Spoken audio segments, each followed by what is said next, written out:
안녕하세요. 저는 30대 후반의 결혼 6년 차 워킹맘입니다.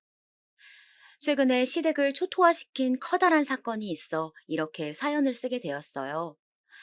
우선 저는 나름 베테랑이라 자부하는 15년 차 간호사입니다. 10년 전 지금 있는 병원으로 이직한 지 얼마 안 되어서 적응하기 바빠 누군가를 만날 시간조차 없었던 때에 남편이 작은 교통사고로 입원을 하게 되었고, 그때 남편을 처음 만나게 되었어요. 열정으로 가득했던 젊은 그 시절엔 하루에 4시간을 자며 쉴 새 없이 일하던 워커홀릭이었답니다. 빡빡한 스케줄 근무에 연애는 고사하고 밥 먹을 시간조차 쪼개가며 지냈었죠. 눈이 참 많이 내리던 겨울날 입원병동 야간 당직을 섰고, 남편이 깁스를 한 발로 목발을 집은 채로 다가와 수고가 많다며 따뜻한 캔커피를 건네주더라고요. 창가 앞에 놓인 작은 테이블의 첫 만남이었지만 우린 많은 이야기를 하였었고, 이후로 지루하던 나이트 근무가 계속 기다려지더라고요. 남편이 퇴원을 하던 때쯤 우린 정식으로 교제를 시작했었고, 그렇게 4년이란 연애 후 결혼에 골인을 하여 눈에 넣어도 안 아픈 제 딸을 얻게 되었답니다. 노산에 가까운 나이인지라 출산 후 몸을 회복하는 데는 시간이 꽤 걸렸었죠. 딸아이가 너무나 어려 손이 많이 가지만 워낙 일욕심이 많았던지라 아이가 돌이 지나자마자 복직을 생각했었어요. 그리고 남편에게 제 생각들을 얘기했죠. 그래, 당신이 원하는 대로 하자. 소연이는 베이비시터를 구하거나 엄마나 장모님한테 말씀드려 부탁해보지 뭐. 고마워, 여보. 항상 나를 존중해주는 남편 덕에 어린 딸아이의 걱정도 조금은 사그라드는 듯 했죠. 그렇게 시간이 흘러 딸 서윤이 돌잔치 날이 다가왔어요. 동서, 복직한다며? 어머니한테 얘기 들었어. 서윤이 이제 돌이야. 한참 엄마 손길이 필요한 시기라고. 간호사 일이 뭔 대수라고. 서방님 벌이가 부족한 것도 아니고 도대체 무슨 생각으로 벌써 복직을 한다는 거야? 맞아요, 형님. 아무리 못해도 서윤이 유치원 들어가는 건 보고 복직하셔야 하는 거 아니에요? 형님 없어도 그 병원 잘 돌아갈 거예요. 다시 한번 생각해 보세요. 남편도 시부모님도 다 허락한 복직을 방해하는 자들이 있었어요. 바로 동갑내기 형님과 동서였어요. 이 둘은 대학 시절부터 원래 알고 지냈던 친구 사이였다고 해요.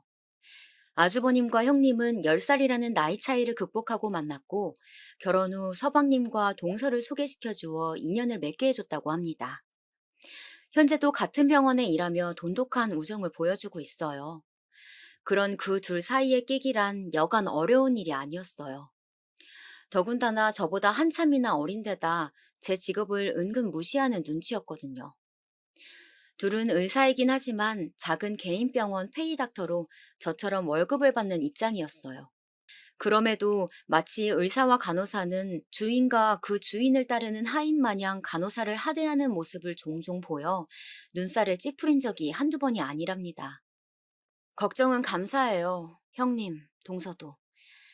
하지만 저는 지금도 제가 빠른 복직을 하는 거라 생각하진 않아요.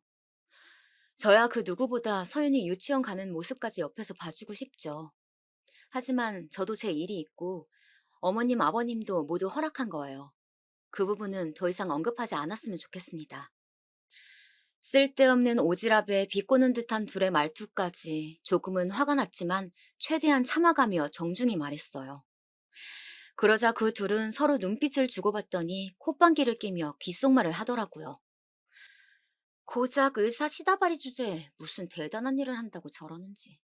그러니까 누가 보면 병원장이라도 되는 줄 알겠어. 보이는 행동이 귓속말이지 목소리가 쩌렁쩌렁한 게 거의 다 들으라는 식으로 앞담이었어요. 더 이상 참지 못한 전 한마디 하려고 입을 떼는 순간 시어머니의 등장으로 그조차 할 수 없게 되었죠. 거기서들 뭐 하는 거니? 무슨 일 있는 거야? 시부모님은 아들만 셋인지라 저나 형님 동서를 마치 친딸처럼 예뻐하셨어요. 두 분은 왕년에 몇 개 사놓은 작은 땅들이 재개발로 이어져 지금은 10개가 넘는 건물을 관리하는 졸부시죠. 되게 보통 사람들은 쉽게 큰 돈을 얻게 되면 조금씩 성격이 변하기도 하는데 시부모님은 달랐어요. 매년 어려운 사람들을 위해 기부도 꾸준히 하셨었죠. 어머니, 저쪽에 어머니 좋아하시는 양념게장 있어서 저랑 막내 동서가 좀 챙겨놨어요. 같이 드시러 가요.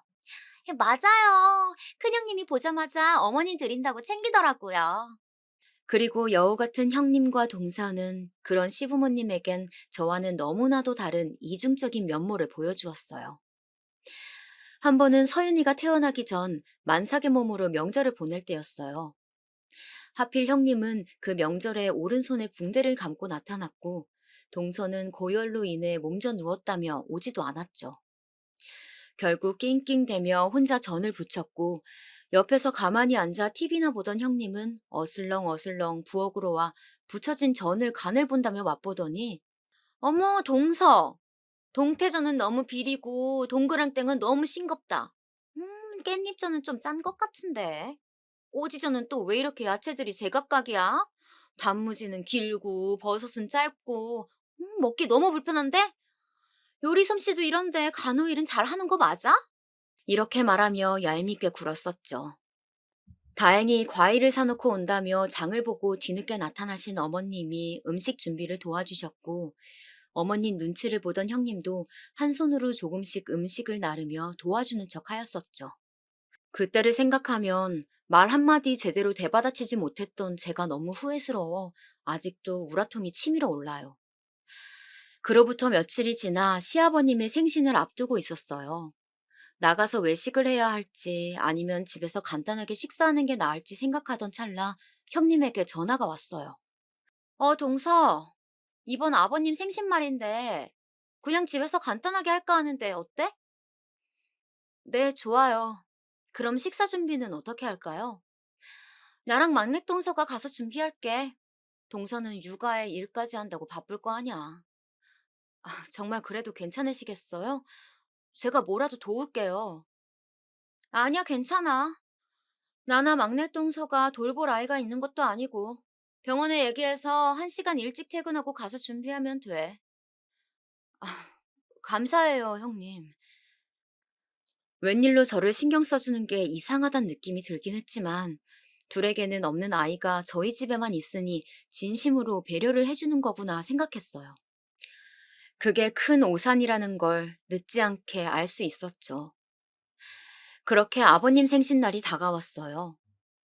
음식 준비는 도우지 못했으니 케이크라도 사가야지 하며 어른들도 드실 수 있을 만한 달지 않은 고구마 케이크를 하나 사들고 작은 선물과 함께 집으로 찾아가 벨을 누르는데 한참이 지나도 반응이 없었어요. 5분, 10분 시간이 흘러 남편이 결국 아버님에게 전화를 걸었어요. 아버지, 저희 집에 도착해서 계속 벨 눌렀는데 혹시 안 들리시는 거예요? 뭐, 집이라고? 우린 첫째가 밥 사준다고 해서 셋째랑 같이 나왔지. 첫째 아가, 너 둘째한테 얘기했다 하지 않았니? 당신 혹시 형수한테 얘기 들은 거 있어? 형네가 밥 사준다고 나가서 드시고 계신다는데? 뭐? 분명 나한텐 집에서 간단하게 하자고 했었어. 식사 준비는 형님하고 동서가 한다고 해서 일부러 케이크 사들고 온 건데. 너무 어이가 없어 기가 차더라고요. 씩씩대며 저희는 식사 중이라는 한식집으로 찾아갔어요. 예약자를 묻는 직원에게 형님 이름을 대니 창가 쪽 룸으로 데려갔고 똑똑 하는 노크 소리 이후 문을 여니 모두의 시선이 저와 남편에게 집중되었어요. 식탁을 보니 이미 식사가 마무리되어 가는 듯 보였죠. 저희를 보자마자 입을 뗀 건 형님이었어요. 어머, 동서! 원래는 집에서 하려고 했는데 도저히 나나 막내 동서가 시간을 뺄 수가 없어서 외식으로 바꾸자고 문자 남겼는데 못 받은 거야? 전 그 얘기를 듣자마자 바로 핸드폰을 확인해 보았지만 아무리 찾아봐도 문자 내역엔 형님에게 온 건들은 하나도 없었죠. 전 핸드폰을 들이밀면서 말했어요. 이것 보세요. 아무리 눈 씻고 찾아봐도 형님이 보낸 문자는 없다고요. 육아에 일까지 한다고 정신없어서 삭제한 거 아니야? 난 분명 문자 보냈어. 그럼 어디 문자 내역 보여주세요. 자꾸 문자를 보냈다며 우기는 형님에게 그러면 그 보낸 문자 내역을 보여달라고 하니 조금은 당황한 눈치더라고요. 그러더니 동서와 눈을 주고받더니 자기 핸드폰을 뒤지더라고요. 이걸 어쩌나? 내가 문자 내역이 쌓이는 게 싫어서 바로바로 삭제를 하거든. 정말 보낸 거 맞아. 그때 막내 동서도 옆에 있어서 봤다고. 그치? 맞아요. 저랑 아버님 생신 관련해서 상의하다가 외식으로 결정됐을 때 둘째 형님한테 문자 보낸다고 핸드폰 뒤적이는 걸 봤어요. 두 사람이 짜고 치니 저 한 사람을 바보 만드는 건 한순간이더라고요. 전 억울하고 어이없는 이 상황에 잠시 벙찐 채 있었더니 안절부절하던 어머니께서 입을 떼셨어요. 아이고, 서윤애미야. 나라도 전화를 해줬어야 하는데 미안하다. 어서 앉아라. 둘째도 어서 앉아. 오느라 고생했다. 아니에요, 어머니. 늦어서 저희가 죄송하죠. 아참, 아버님 생신 축하드려요. 이건 별거 아니고 아버님 요즘 무릎 쑤시다고 하셔서 관절약이랑 영양제 드리니 어머님하고 같이 챙겨 드세요. 전 뒤늦게 아차 싶더라고요. 어른들 앞에 계신데 너무 큰 소리를 냈나 싶으면서 아직까지 억울한 이 심정을 풀 수가 없어 마음이 너무 답답하더라고요. 전 가방에 봉투를 꺼내 시부모님께 내밀며 말했어요. 그리고 이건 큰 돈은 아니지만 어머님, 아버님 같이 나가서 맛있는 것도 사 드시고 옷도 사 입으시라고 넣어봤어요. 아이고, 뭐 이런 걸 신경 썼어. 소윤이 챙기기도 바쁠 텐데. 고맙구나. 제 봉투를 받아들며 인자한 웃음을 지으시는 아버님 옆으로 봉투를 빤히 바라보는 동서가 저와 눈이 마주치자 본인도 머쓱했는지 눈을 피하더라고요. 그런 저와 동서를 본 형님이 곧 얄밉게 한마디 거들었죠. 우린 밥 거의 다 먹었는데 어떻게 지금이라도 뭐 좀 시켜줄까? 그 얘기를 듣던 남편이 절 보더니 메뉴판을 건네며 말했어요. 그래, 당신 뭐라도 먹어야지. 아까 바빠서 점심도 못 먹었다며. 어머, 형님, 그 병원은 밥 먹을 시간도 보장이 안 되는 거예요? 역시 대학병원이라고 해서 좋은 건 없네요. 남편의 얘기를 듣자마자 또 이때다 싶었는지 뺀질대는 동서의 입을 한 대 치고 싶었지만 휘어지지 않는 입꼬리를 겨우 올려대며 말했어요. 밥 먹을 시간이야 당연히 보장되는데 내가 속이 안 좋아서 그냥 건너뛴 거야. 제 얘기를 들은 어머님은 걱정되는 말투로 물었어요. 서윤애미, 속은 왜 안 좋은 게야? 잘 챙겨 먹고 다녀야지. 괜찮아요. 별거 아니에요, 어머님. 걱정해 주셔서 감사해요. 그럼 저희 케이크 불까요? 제 말에 남편이 상자에 케이크를 꺼내어 초를 꽂았고 저희 모두 축하 노래를 불렀어요. 수줍게 볼을 밝히던 아버님은 모두들 고맙다며 초를 불었고 저흰 박수를 친 뒤 케이크를 잘라 접시에 옮겼어요. 접시에 옮기는 건 제가 했는데 동서가 재빠르게 옮겨진 두 접시를 낚아채더니 시부모님에게 주면서 비아냥대며 얄미운 아량을 부리더라고요. 어머님, 아버님, 고구마 케이크 먹다 보면 좀 물려서 입맛에 맞을진 모르겠지만 맛있게 드세요. 그러자 시부모님은 저와 동서를 번갈아 보았고 곧 아버님이 인자한 웃음을 지으시며 말했어요. 고구마 케이크 달지 않아 우리가 먹기엔 제일이지. 잘 먹을게 둘째 아가. 고맙다. 나도 고구마 케이크를 제일 좋아한다.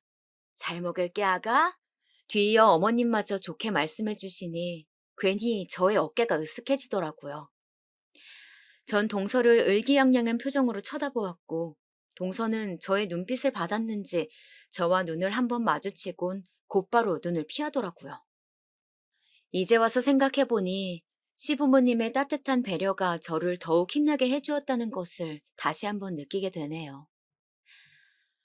그나저나 동서는 속이 왜 안 좋았던 거야? 지금 케이크도 잘 못 먹는 것 같네? 간호사란 사람이 본인 몸 하나 간수 못해서 다른 사람을 간호해줄 수야 있겠어? 아무리 간호사라고 해도 아침에 먹은 게 부대끼면 속이 좀 안 좋아질 수도 있고 고작 이런 문제로 다른 사람 간호하는 게 문제될 일은 전혀 없을 것 같은데요. 아침부터 뭐 얼마나 거하게 먹었길래 속이 부대껴? 이거 어머님, 아버님 영양제 드릴 게 아니라 동서야말로 유산균 좀 챙겨 먹어야겠네. 서연이 이유식한다고 만든 게 양이 많아서 남은 잔반 좀 같이 먹다 보니 그렇게 됐어요. 유산균은 꾸준히 챙겨 먹고 있고요. 걱정 감사해요, 형님.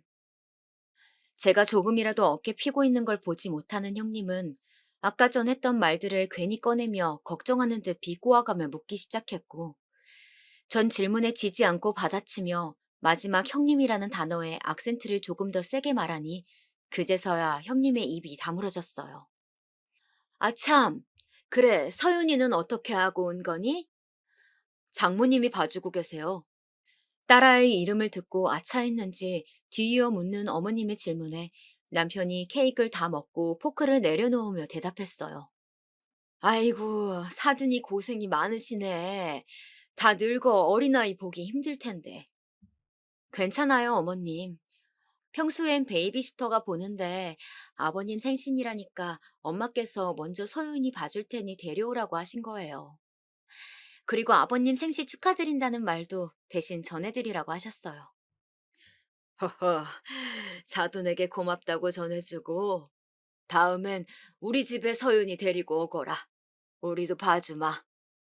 네, 그럴게요, 아버님. 호탕하게 웃으며 말하는 아버님에게 방긋 웃으며 대답하였고 그걸 본 형님이 또 태클을 걸기 시작했어요. 동서, 설마 서윤이를 베이비시터한테 맡기는 거야? 요즘 세상이 어떤 세상인데. 베이비시터가 나쁜 짓이라도 하고 그러면 어떡하려고 그런 대담한 짓을 해? 나라에서 지원해주는 아이 돌봄 서비스로 검열된 시터들만 면접 보고 꼼꼼하게 뽑는 거라 믿을만 해요. 집에 맘카드 설치해서 저랑 서윤 아빠가 종종 보고 있고요. 나라에서 지원해준다고? 그건 서방님 벌이가 좋아서 지원 못 받는 거 아니야? 네. 아무래도 소득 기준은 초과라 비용은 전액 저희가 부담하고 있어요. 뭐, 그렇게도 된다니 다행이네. 침착히 하나하나 설명해주는 제 모습에 더 이상 할 말이 없었는지 여전히 비꼬는 듯한 어투로 말하는 형님을 보던 아버님이 단골 질문을 어김없이 던졌어요. 첫째 아가, 그래서 너는 언제 손주 소식 들려줄 거니? 셋째도 이제 결혼한 지 4년 넘지 않았어? 에이, 아버지, 요즘 딩크족이라고 아이 없이 사는 부부들 많아요. 아버님의 허를 찌르는 질문에 입맛이 가셨는지 형님은 케이크 조금 남은 접시 위에 탁 소리나게 포크를 내려놓았고 그런 형님 태도에 눈치를 보던 아주버님이 급하게 대답했어요. 요즘 세상이고 뭐고 난 그런 거 모르겠고 아이가 있어야 비로소 가정이 이루어지는 게야. 너희도 너무 늦지 않게 소식 들려주도록 하거라. 이도 참, 밥 맛있게 먹으러 와서 잔소리는 그만합시다. 어머님의 제지로 아버님의 헛기침을 마지막으로 짧은 침묵이 오갔고 형님과 동서는 노력해보겠다며 되도 않는 억지 웃음을 지으며 시아버님의 생신은 파했습니다. 뭐 하나라도 꼬투리 잡으려 안달이 난 형님과 동서를 상대하고 나니 온 진이 다 빠져 몸살이 날 것 같았어요. 아니나 다를까 다음 날 아침 고열로 인해 몸져 눕는 심세가 되었답니다. 남편에게 얘기를 들은 건지 어머님이 찾아와 병간호를 해주셨어요. 아이고, 얼굴 헬스케진 것 봐.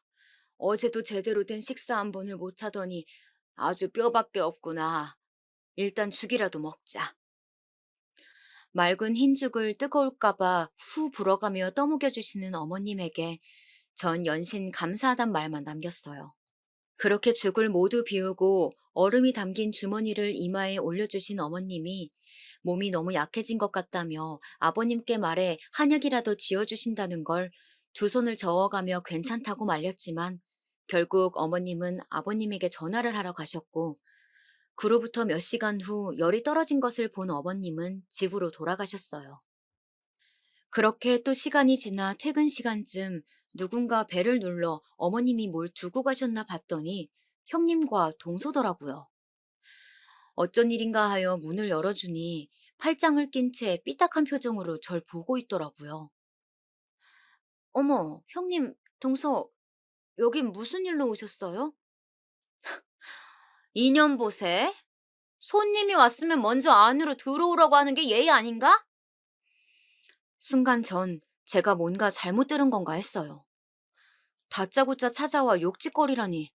전 어이가 없었지만 일단은 안으로 들어오라고 하였고 제 말이 끝나기도 전에 제 어깨를 밀치며 안으로 들어오던 둘은 겉옷과 가방을 소파에 벗어던지며 다리를 꼬고 앉아 저를 위아래로 훑어보더라고요. 아프단 사람이 참 멀쩡해 보이네. 이거 꾀병 부린 거 아니야? 좀 누워서 쉬었더니 열이 좀 내려간 거예요.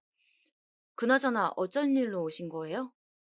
아버님이 큰형님한테 형님 아프니까 한약 좀 지어서 갖다 바치랍디다. 도대체 아버님하고 어머님을 어떻게 구워 삶았길래 저렇게 형님한테 쩔쩔매는 거예요? 제 물음에 동서가 커다란 등치에 걸맞는 큰 소리로 대답했고, 전 그제서야 이 상황이 조금은 이해가 가더라고요. 분명 엄살 부리면서 불쌍한 척 해댔겠지. 이 여우 같은 년. 우리가 무슨 이 심부름꾼인 줄 아니? 서윤이 방에서 자고 있어요. 목소리 줄이세요. 그리고 전 한약 괜찮다고 극구 사양했고 그걸 형님한테 시킬 거라고는 생각도 못 했다고요. 그러니 여운이 뭐니 전 그런 욕 들을 이유 없습니다. 용건 끝나셨으면 나가주세요. 앙칼진 형님의 목소리가 거실에 쩌렁쩌렁 울렸고 전 행여나 자고 있는 서윤이가 깰까 최대한 침착하게 말하며 그 둘에게 나가달란 제스처를 취했어요. 그랬더니 갑자기 벌떡 일어난 형님이 제 머리채를 잡는 거예요. 인연이 끝까지 싸가지 없게 어디 형님한테 나가라 마라 명령이야! 왜 이러세요? 이거 놓으세요. 다짜고짜 잡힌 머리채에 내려간 열이 다시 오르는 것 같더라고요. 전 겨우 손을 뿌리쳤고 옆에선 동서는 말리기는커녕 옷과 가방을 챙겨 형님에게 건네주더라고요. 너 명심해. 네가 어떻게든 두 분 꼬셔서 조금이라도 니네 목 더 챙기고 싶은가 본데 어림없어. 장남은 내 남편이고 한 번만 더 어머님 아버님한테 꼬리치는 여우짓 하면 그땐 이 정도 머리끄댕이로 안 끝날 줄 알아? 끝까지 소리를 고래고래 지르던 형님은 동서가 주는 겉옷을 챙겨 입으며 집을 나갔고 그제서야 전 서러움에 복받쳐 눈물이 나더라고요. 제가 울기 시작하니 아까 큰 소리로 떠들던 형님과 동서의 모습에도 깨지 않던 서윤이가 덩달아 울며 깼어요. 뒤늦게 약봉지를 사들고 돌아온 남편이 울고 있는 저와 서윤이의 총체적 난국인 모습을 보더니 놀라 헐레벌떡 왜 우냐고 많이 아프냐고 제 이마를 짚어주었고 전 일단 서윤이부터 달래어달라고 말한 뒤 호흡을 가다듬으며 진정을 가했죠. 그렇게 제 울음이 그칠 때쯤 서윤이도 다시 잠들었는지 조용해졌어요. 그리곤 남편이 다시 거실로 나와 약과 물이 담긴 컵을 가져다 주며 자초지종을 물었고 전 아까 있던 일들을 모두 설명했죠. 그랬더니 흥분한 남편이 당장 형에게 전화하겠다며 날뛰었지만 더 이상의 소란을 일으키고 싶지 않았던 전 겨우 말렸고 또다시 오른 열 때문에 침대에 다시 누워있을 수밖에 없었죠. 저를 보살펴주던 남편은 옆에서 아버님에게 스피커폰으로 전화를 걸었고 왜 형님에게 그런 부탁을 하셨는지 알 수 있었죠.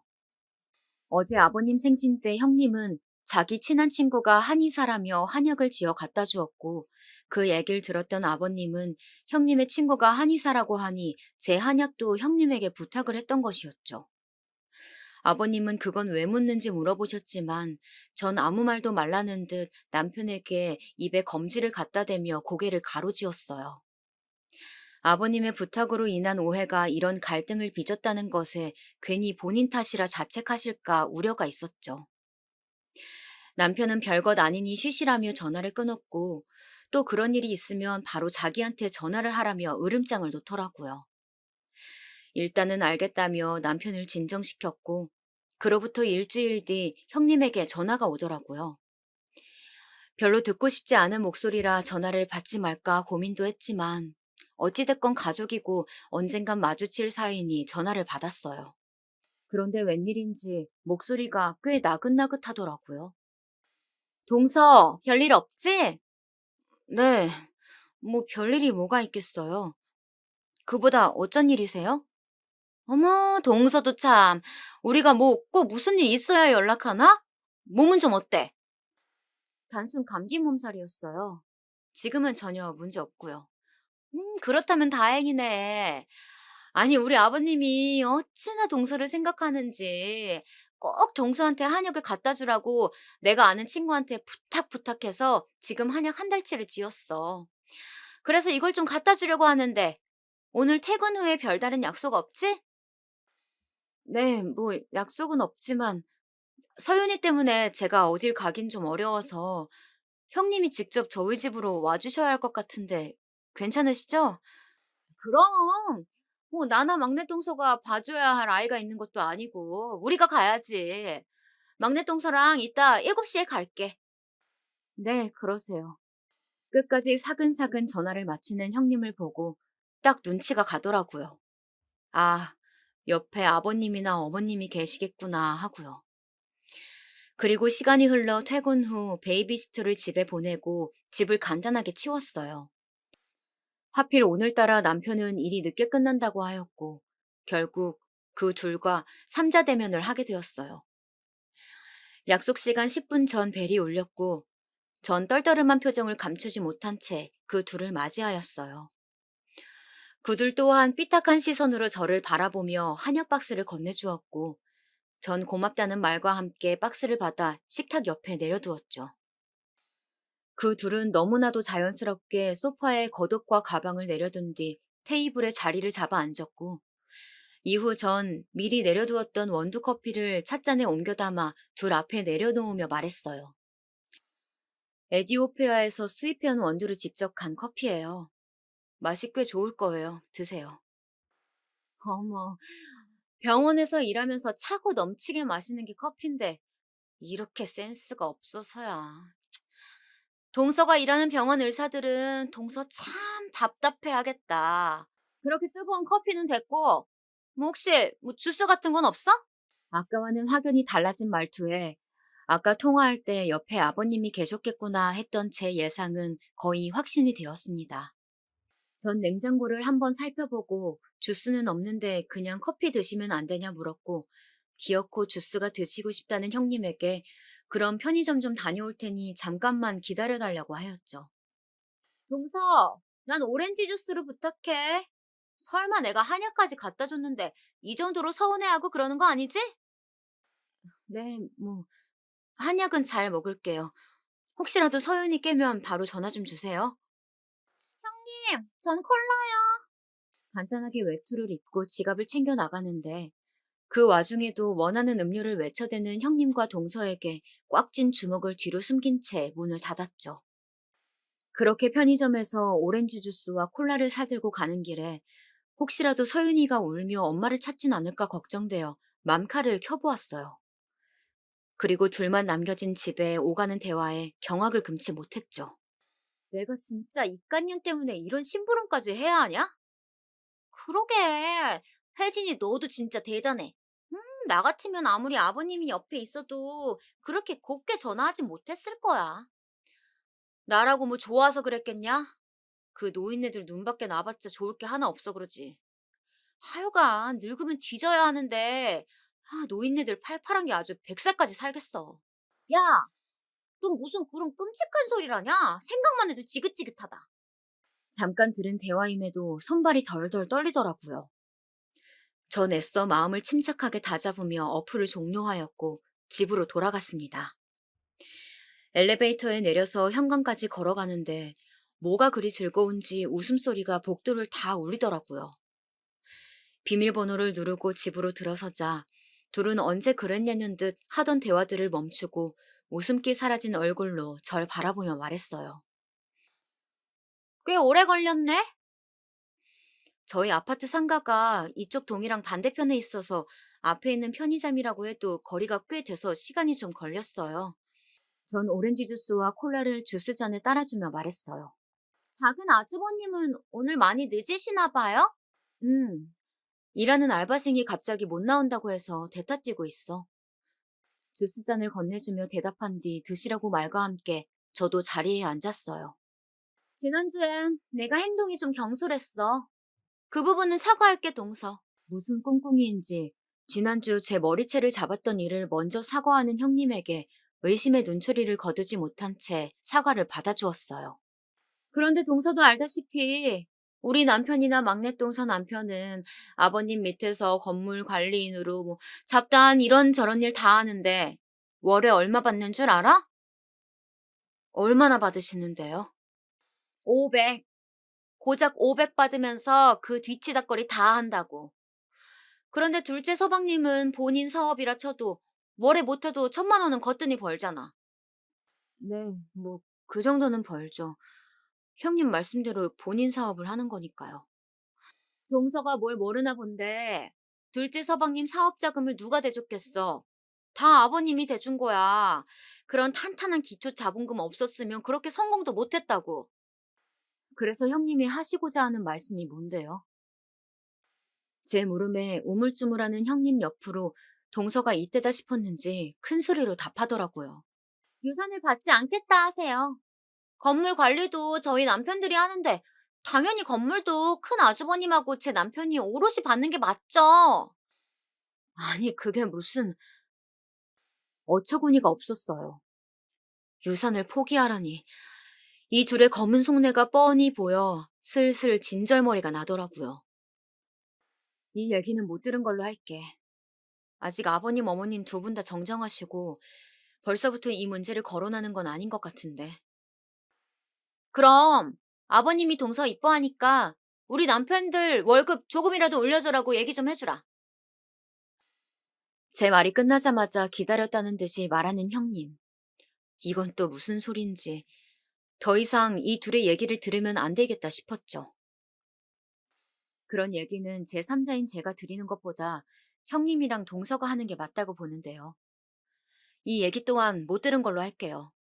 한약은 정말 고마워요. 잘 받았다고 저도 아버님께 말씀드리죠. 용건 끝나셨으면 돌아가 보세요. 저녁 시간대 지났는데 집 가서 아주버님하고 서방님 기다리시겠어요. 제 얘기를 들은 그 둘은 시계를 보더니 시간이 벌써 이렇게 됐냐며 불이 나게 짐을 챙기고 집으로 갔어요. 그리고 곧이어 남편이 돌아왔고 아까 제가 편의점 다녀올 동안 둘이 대화하던 녹음본을 같이 보았죠. 다행히도 저희 집 맘카는 안방을 빼곤 모두 자동 녹화되게끔 설정을 해둔 터라 제가 들은 그 짧은 대화를 제외하고 전과 후 그 둘의 대화를 긴밀히 살필 수가 있었어요. 아까 들었냐? 에디오피아 어쩌고 하면서 또 유식한 척 고상한 척 하는 거. 응, 완전 재수없어. 아, 근데 여긴 저번에 왔을 때도 느꼈는데 집이 좀 큰 것 같지 않아? 이 정도 평수면 한 50평은 되려나? 50평 훨씬 넘지. 난 아직 30평인데. 나도 그래. 근데 우리 집은 평수가 훨 작은데도 이것보다 더러운데. 여긴 집도 넓은데 청소는 잘 돼 있네. 청소하는 도우미 아줌마 쓰나 보지. 간호일 하면서 어떻게 집안 청소까지 이렇게 깨끗하게 하겠어. 하긴 둘째 아주버님 버리면 도우미 하나 쓸만하다. 그치? 나 같아도 쓰겠어. 네 남편이나 우리 남편은 생긴 것도 제일 학급이면서 벌이도 변변찮고 잘못 잡은 것 같다. 둘째 서방님이 삼형제 중에선 제일 인물도 괜찮고 여러 방면으로 다 좋은데 하필 이런 늙은 여우가 물어가선. 맞아. 아우 나 진짜 아버님 건물만 아니었으면 당장 이혼했어. 아니 애초에 결혼도 안 했겠지. 이 인간 매일같이 코 골고 먹는 건 왜 또 그렇게 돼지같이 먹는지. 한 공간에 있기만 해도 닭살 돋는다니까? 그러게. 내 남편은 딱 사오정에 네 남편은 딱 저팔계네. 이런 이야기를 하며 서로 키득키득 웃는 두 형님과 동서. 남편은 옆에서 보더니 주먹을 꽉 쥔 채 부들부들 떨더라고요. 그걸 본 전 잠시 영상을 일시정지했어요. 저 두 인간 살고 있는 그 30평대 아파트, 우리 아버지가 형하고 동생 결혼할 때 해준 거야. 우리는 손 하나 안 벌리고 둘이 아껴감을 모은 걸로 20평대에서 옮긴 건데 그런 것도 모르고. 나는 알지 여보. 허영심만 가득 찬 저 둘이 그런 것까지 알겠어. 전 떨고 있는 남편의 두 손을 꽉 붙잡아 주었고 영상을 다시 재생했어요. 아 진짜 너무 웃겨. 근데 저 한약은 얼마 줬어? 저거 내가 버리는 약재들로 구색만 맞춰달라고 해서 얼마 안 줬어. 내가 진짜 이깟년 때문에 이런 심부름까지 해야 되냐? 그러게, 혜진이 너도 진짜 대단해. 나 같았으면 아무리 아버님이 옆에 있어도 그렇게 곱게 전화하지 못했을 거야. 나라도 뭐 좋아서 그랬겠냐? 그 노인네들 눈밖에 나봤자 좋을 게 없어서 그렇지. 하여간 늙으면 뒤져야 하는데 노인네들 팔팔한 게 아주 100살까지 살겠어. 야, 너 무슨 그런 끔찍한 소리라냐? 생각만 해도 지긋지긋하다. 곧이어 제가 아까 봤던 그 대화 내용도 나오더라고요. 그리고 전 저 한약을 당장 가져다 버려야겠다고 맘먹었죠. 그나저나 저번에 내가 머리채 잡고 지랄한 거 혹시 노인네들한테 떠벌리진 않았겠지? 말했다면 진즉에 우리 불려가서 뭐라 했을 것 같은데 잠잠한 거 보니까 아직 안 한 것 같은데? 야, 우리 이따 얘 오면 제안 하나 할까? 제안? 무슨 제안? 유산 포기하라고. 그것도 안 되면 노인네들이 예뻐해주니까 네 남편하고 우리 남편 월급 좀 올려달라고 부탁 좀 해달라고 말해보는 거야. 전혀 안 들어줄 것 같은데. 당근 안 들어주지. 그냥 말만 던져보는 거야. 어떻게 반응하나. 까놓고 말해서 건물 관리는 네 남편이랑 우리 남편이 다 하는데 유산도 오롯이 받는 게 맞지. 둘 월급이라고 해봤자 서방님 한 달에 버는 것보다 한참 모자라는데. 그것도 맞지. 지는 돈 잘 버는 번듯한 남편도 있으면서 유산까지 똑같이 나눠받길 바라면 욕심이지. 고작 간호사인 주제에 의사인 우리 둘 앞에서 유식한 척 해대고 그깟 애 좀 있다고 유난해. 아휴. 그리고 노인네들 지금 시대가 어떤 시대인데 자꾸 애 타령하냐? 맞아. 진짜 그놈의 손주 타령 아주 지겨워 죽겠어. 지금 남편인지 돼지인지 모르는 이작자랑 같이 있기도 싫어서 각방 쓰는 마당에 손주는 무슨. 너네 아직도 각방 써? 음, 그러고 보니까 각방 쓴 지도 벌써 2년 다 돼가네. 막내 서방님은 가만히 있어? 최근까지만 해도 애교 부리면서 달라붙는데 피곤하다며 떼어놓고 있지. 이제 또 거의 1년째야. 너흰 뭐 그냥 거의 쇼윈도 부부네. 이제는 형님이라고 부르기 싫어진 이 여자의 마지막 말에 둘은 서로 뭐가 그리 즐거운지 하하호호 웃어대다가 곧 제가 등장하였고 비밀번호 눌리는 소리에 웃음기 싹 거친 얼굴로 저에게 했던 말 그대로 꽤 오래 걸렸네 하는 형님의 말을 뒤로 전 아는 내용이기에 욕실로 들어갔습니다. 씻고 나오니 허탈한 표정으로 가만히 핸드폰만 바라보던 남편은 곧 여자 볼 줄 모르는 바보 같은 형과 동생 때문에 제가 고생이라며 저한테 미안하다고 하더라고요. 저는 괜찮다며 남편을 토닥여 주었고 당장 시부모님께 이 영상을 보여주러 가겠다는 걸 조금만 참았다가 다음에 기회를 보고 다 같이 있을 때 말하자며 남편을 설득했어요. 물론 이 녹화 영상은 저장해 두었고 때가 되면 꼭 밝히리라 다짐하며 꽤 고단했던 하루를 마무리했어요.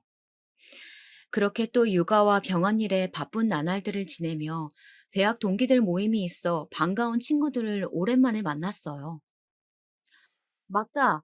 유진이 너 이번에 병원 옮겼다고 하지 않았어? 그중에서 제일 친하게 지냈던 유진이의 안부를 물었죠. 그러다 뜻밖의 소식을 들었어요. 음, 땡땡 피부과라고 역 바로 앞에 있는 곳이라 교통이 편하더라고. 어, 땡땡 피부과? 거기 우리 형님하고 동서가 페이닥터로 있는 곳인데? 알고 보니 유진이가 이직한 병원은 형님과 동서가 같이 일하는 피부과였더라고요. 뭐? 그럼 혹시 김혜진이랑 이정은 맞아? 맞아. 어떻게 얘기 듣자마자 바로 안 해? 그 둘 형님 동서 사이로 친한 거 병원 사람들 다 알거든. 그리고 여기 부원장은 고작 그렇게 둘 뿐이야.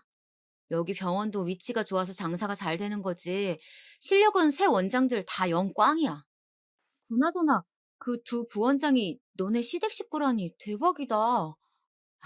그 둘 병원에서 굉장히 소문 안 좋아.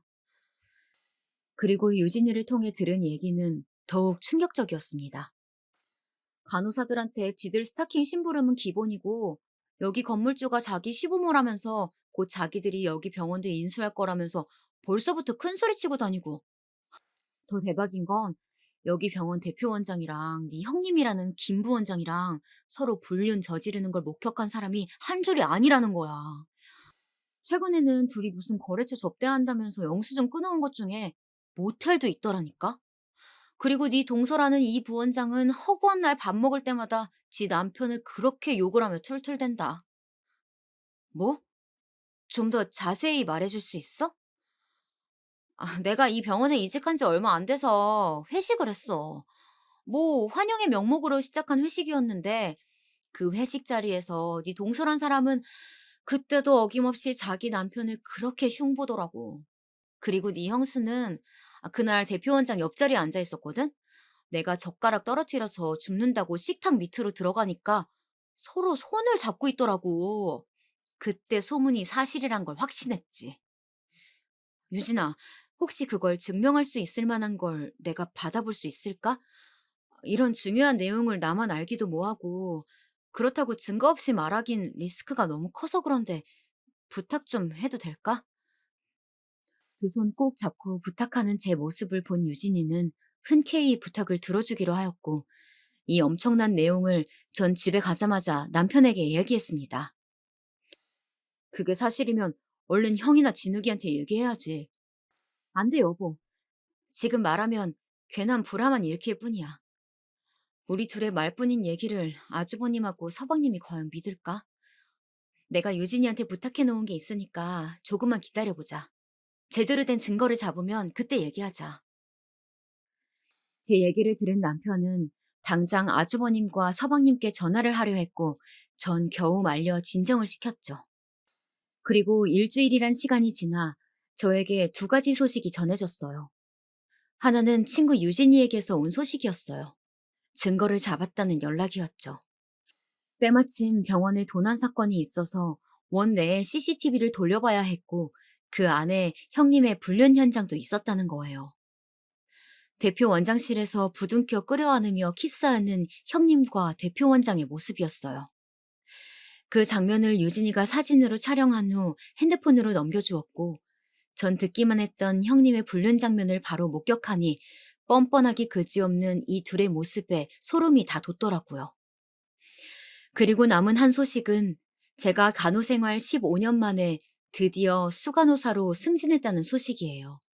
제 사수이자 직장 상사였던 수간호사 언니가 늙은 어머니 복량을 위해 시골로 내려가야 해 관둘 수밖에 없었고 그 자리를 제가 대신하게 된 것이죠. 대학병원 치곤 비교적 빠르게 수간호사가 된 격이었어요.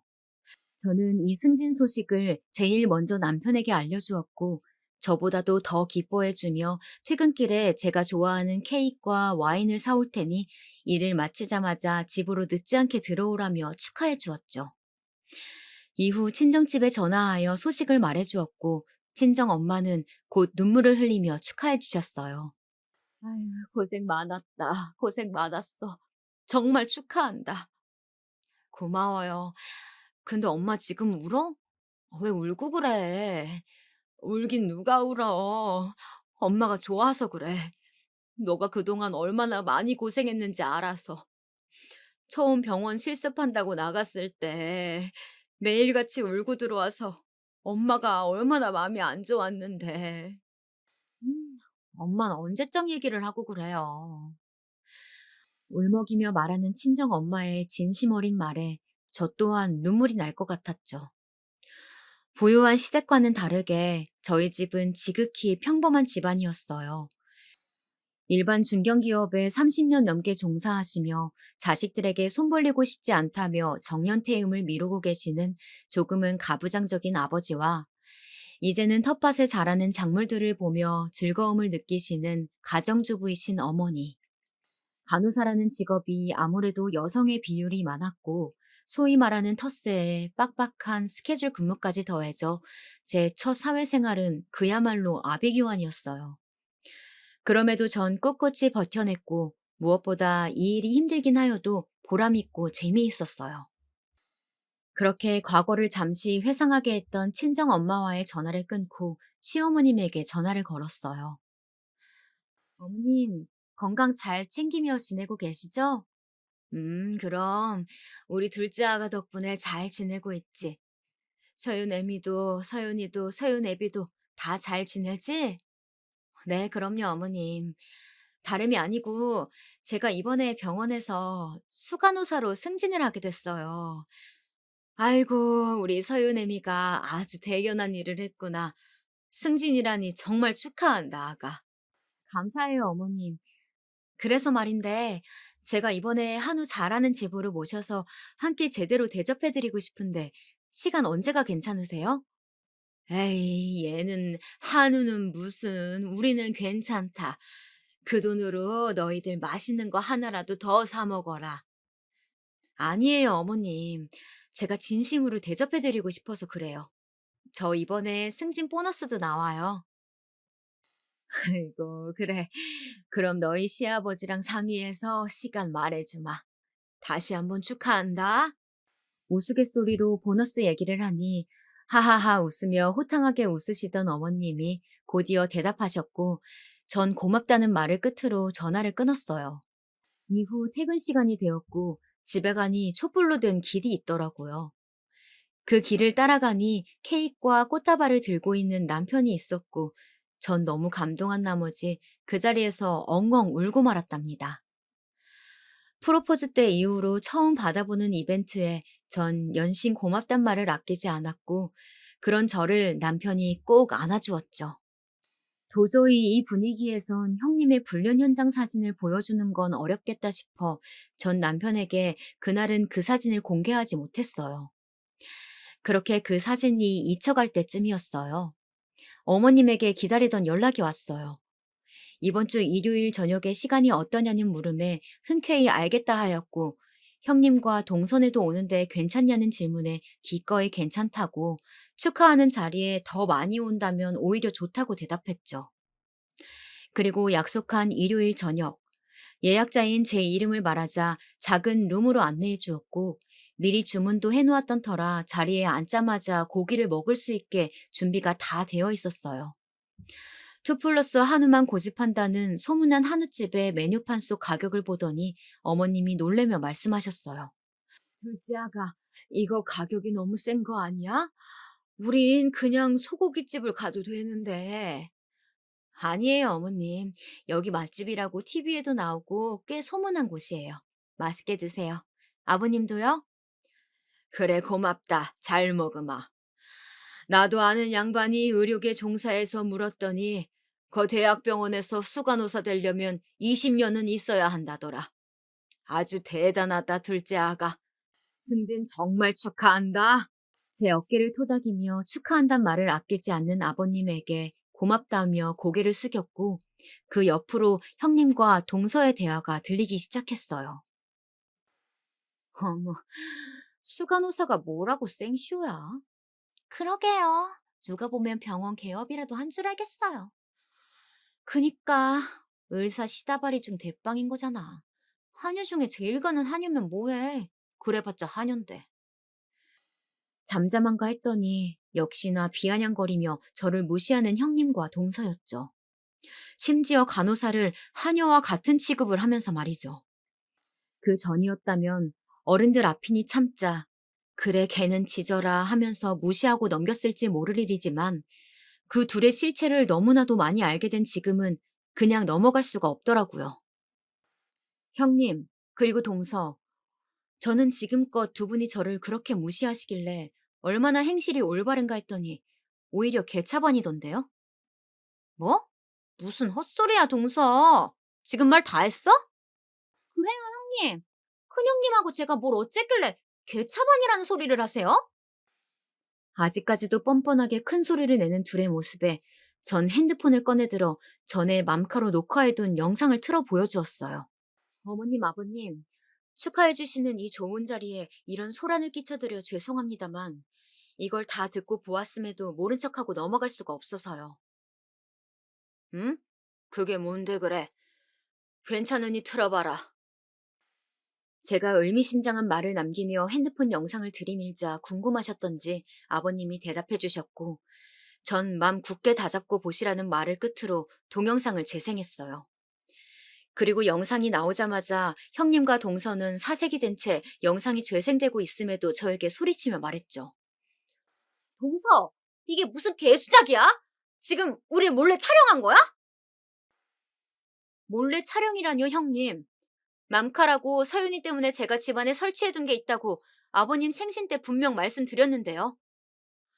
맘카인지 뭔지 그게 도대체 뭔데? 애도 없는데 우리가 그런 걸 어떻게 알겠어?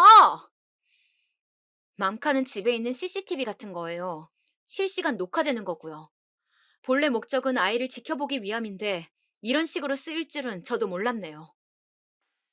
전 다른 분들이 혹여라도 놓치는 장면이 조금이라도 있을까 시끄럽게 소리치는 형님의 말에 대답하면서 영상을 잠시 정지했어요. 당신 조용히 못해? 재수씨, 어서 영상 마저 틀어보세요. 전 아주버님에게 고개를 끄덕이며 영상을 다시 재생하였고 어머님과 아버님은 본인들의 뒷담화가 나오자 허업하며 숨을 들이키신 후 아이고 아이고 하며 무릎을 치며 우셨어요. 아니야, 이거 아니야, 여보. 어머님, 아버님, 이거 아니에요. 이게 아니면 도대체 뭐가 맞는 건데. 각방 쓰자면서 나를 피할 때부터 알아봤어야 했는데 넌 나를 사랑한 게 아니야. 우리 집 돈을 사랑한 거였어. 그제서야 사태 파악이 된 건지 잠시 멍 때리던 동서는 뒤늦게 제 핸드폰을 빼앗으려고 하였지만 제 남편이 그걸 막아섰죠. 그리고 이어진 서방님의 말에 동서는 울며 용서해달라고 빌었고 서방님은 조용히 하라며 동서를 밀쳤어요. 그리곤 바닥에 널브러진 채 자포자기한 얼굴로 울던 동서는 형님을 손가락질하며 소리쳤어요. 이 일꾼인 거 다 인연이라고. 난 그냥 따랐을 뿐이야. 더 약은 건 바로 얘라고. 너 진짜 조용히 못해? 이후 서방님은 동서가 더 이상 말을 잇지 못하도록 입을 큰 손바닥으로 막았고 형님은 아주버님에게 계속 아니라며 자기가 함정에 빠졌다는 말만 되풀이했죠. 어느덧 영상은 형님과 동서가 저희 집을 나서는 것까지 모두 재생이 되었고 전 다시 핸드폰을 가져와 하나의 사진을 찾아 아주버님 앞으로 보여주었어요. 바로 형님의 불륜 현장이었죠. 아주버님은 떨리는 몸을 주체하지 못한 채 형님에게 따귀를 날리셨고 그렇게 제 승진 축하 자리는 풍비박산되었답니다. 자세한 얘기를 이후 남편에게 들어보니 형님과 동서는 결혼 전부터 건물주 아들인 걸 알고 계획적으로 아주버님과 서방님에게 접근하였고 유산을 건네받으면 본인들 이름으로 건물 몇 채 돌리고 이혼하려는 목적이었다고 해요. 꼬리가 길면 밟힌다는 말이 있죠. 형님과 동서의 선 넘은 욕심과 허영심은 본인들을 파멸의 길로 인도하는 헛된 것들이었죠. 그 이후로 형님과 동서는 위자료와 재산 분할 하나 없이 이혼당했다고 합니다.